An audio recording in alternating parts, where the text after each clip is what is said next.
I was right. Not just myself, but look, there's been other channels talking about this for ages. Upper Echelon, has talked about this time and time again. But anyway, to cut to the chase, looks like Sony PlayStation are being sued. I'm not sure if the case is being taken out in the UK. It was reported by Sky News, and all the figures are in pound sterling, so it could be based in the UK. I'm not sure. But basically, the article goes on to state there's a lawyer by the name of Mrs. Neal who's taken out this case, representing 9 million users from around all the claimants' purchases are being sort of counted from August of 2016 up until present day. But essentially what the claim centers around is that they're accusing Sony of forcing prices up, market prices for games and add-ons, particularly digital purchases, by charging a 30% commission to developers, like basically forcing this commission rate onto developers, forcing them in turn to up their prices. Look, I've talked about this for ages, but it boils down to, like I said, we've been creeping up the price ladder for some years now.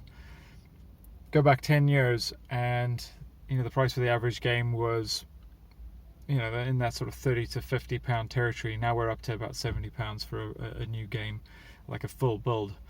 And to be honest, I mean, for a lot of DLC content, you're not looking far off that either. There's plenty of content going out there that's add-on content for £60, where the fundamental framework for the game has already been built. So why are you paying full game prices for add-on content where the infrastructure for the game is already built? You're just adding content onto that framework.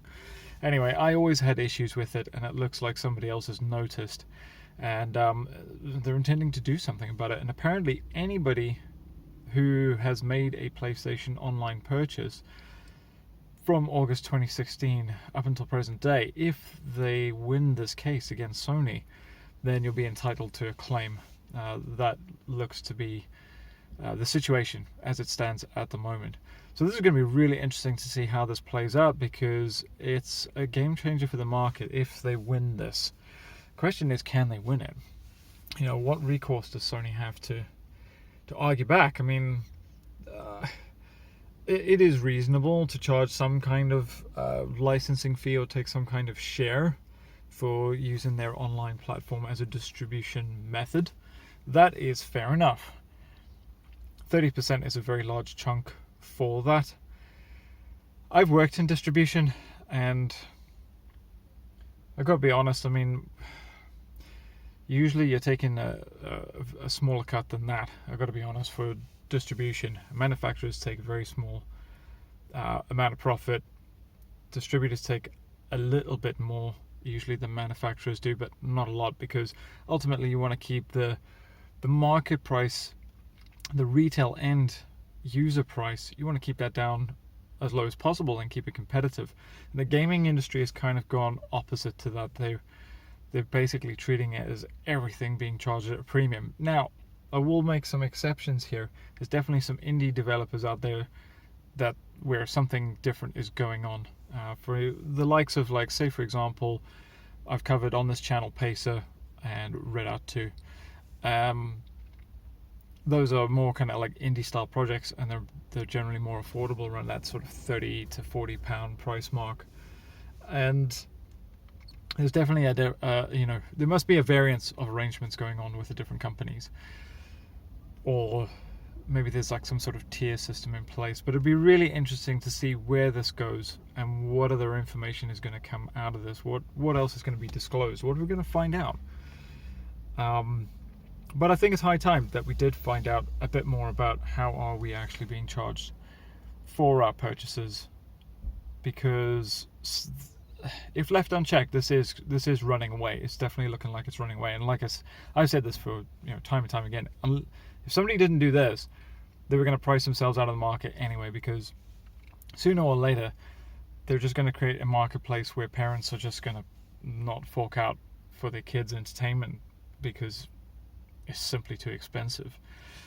And I imagine there's a lot of adults as well that will feel similarly. Times are hard. Post-COVID, if you're in the UK, post-Brexit, cost of living has gone up. We've kind of got this energy crisis that's going on with fossil fuels. The prices for that is only going up. So just the cost of living in general has skyrocketed, even in just the last 12 months.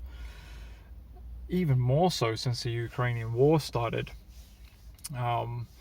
We definitely felt the pinch there as well, because that affected the energy markets pretty dramatically as well with the sanctions that were imposed on Russia. So yeah, it's going to be really interesting to see where this goes.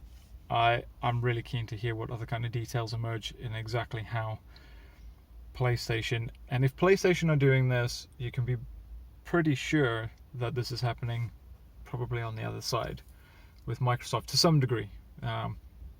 Maybe not exactly the same, but in this particular case they're going after Sony. But if the case is won, then there's going to be a precedent set, and there may be other potential fallout with other distributors. So it's going to be interesting to see what happens. Let me know what you think in the comments. Do you feel like you're being ripped off? Because that is essentially what the case is saying, that users are being ripped off, badly ripped off. And I should add, the compensation is anywhere from, I think they said 64 or 67 pound up to about 524 pounds, I think it was, the top end of it. So depending on how much you purchase online, you might be in for a big claim if this thing goes through. But yeah, let me know in the comments what you think of all of this.